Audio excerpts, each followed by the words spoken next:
Hello दोस्तों, मेरा नाम समीक्षा है और मैं बीकानेर राजस्थान की रहने वाली हूँ।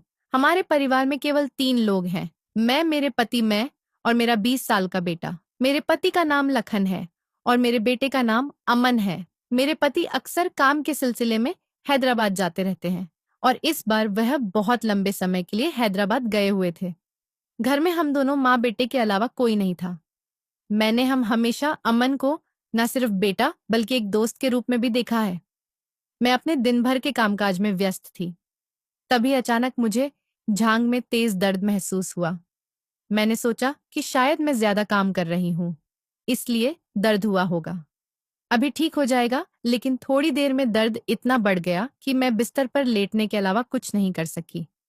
उसी का फायदा उठाकर मेरे बेटे ने मेरे साथ जो किया, उसकी मैंने कभी कल्पना भी नहीं की थी। मेरी पूरी कहानी मैं आप लोगों के साथ साझा करना चाहती हूँ, लेकिन उससे पहले आप सब प्यारे दोस्तों से मेरा विशेष अनुरोध है कि आप हमारे चैनल को सब्सक्राइब जरूर कर लें, ताकि आप लोगों का प्यार और सपोर्ट मुझे यूं ही मिलता रहे। तो दोस्तों, मेरे बिस्तर पर लेटने के कुछ देर बाद मेरा बेटा अमन घर आया और उसने मुझे आवाज दी। जब मैं कुछ नहीं बोली तो वह मेरे रूम में आया और उसने देखा कि मैं बेड पर सो रही हूँ, तो अमन तुरंत मेरे पास आया और कहा, मम्मी, आप ठीक नहीं लग रही हैं। क्या हुआ आपको? उसकी आवाज में गहरी चिंता थी। मैं बोली, बेटा, जांघ में अचानक से बहुत दर्द हो रहा है। क्या तुम मेरी जांघ में तेल से मालिश कर सकते हो? मैं सो रही हूँ, मुझे हल्की सी थकान महसूस हो रही है। उसने कहा, बिल्कुल मम्मी, आप आराम करिए, मैं आपके पैर की मालिश कर देता हूँ।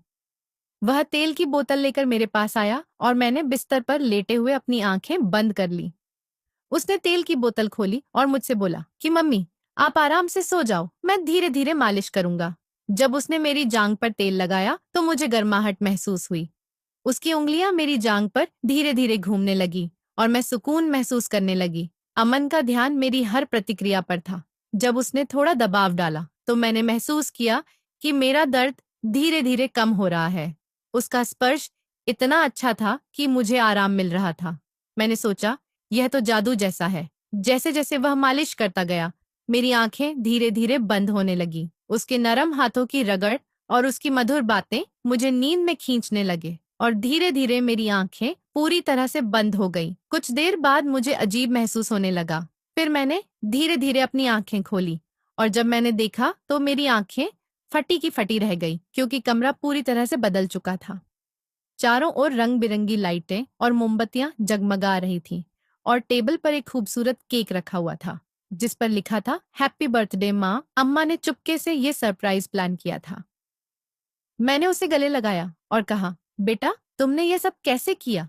वह मुस्कुराते हुए बोला, मम्मी, मैंने सोचा कि आपको खुश करने का ये सबसे अच्छा तरीका होगा। उसकी इस मासूमियत और प्यार ने मेरे दिल को छू लिया। मैंने सोचा कि इस पल ने मुझे यह एहसास कराया कि हमारे रिश्ते में एक गहरा बंधन है, और अमन ने मुझे सिखाया कि जीवन के छोटे छोटे पल कितने महत्वपूर्ण होते हैं। हमने एक साथ केक काटा और उसकी हंसी मेरे दिल को छू गई। केक खाने के बाद हमने कुछ खास बातें की। अमन ने अपनी कॉलेज के बारे में बात की और मैंने उसे अपने बचपन की बातें बताई। हम दोनों बहुत खुश हुए और उस पल से हमारा बंधन और भी मजबूत हो गया।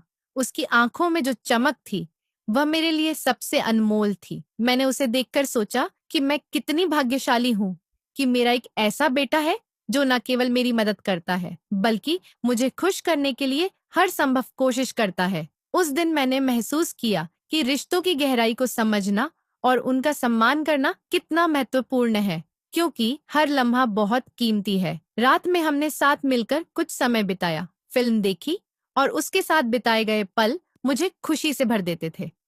मैंने अमन को गले लगाया और कहा कि तुम मेरी जिंदगी की सबसे बड़ी खुशी हो। वह भी मुस्कुराया और बोला, मम्मी, मैं हमेशा आपकी मदद करूंगा और आपको हर खुशी दूंगा। उसकी इस बात ने मुझे और भी ज्यादा खुशी और प्यार से भर दिया। मैंने सोचा कि यह सिर्फ एक जन्मदिन नहीं था, बल्कि मेरे बेटे के साथ बिताए गए खूबसूरत लम्हों का प्रतीक था। मैंने अमन के साथ इस दिन को हमेशा याद रखने का संकल्प लिया, क्योंकि यह हमारे रिश्ते की मजबूती का प्रमाण था। यह प्यार का एक नया अध्याय था जो हमें और भी करीब लाने वाला था।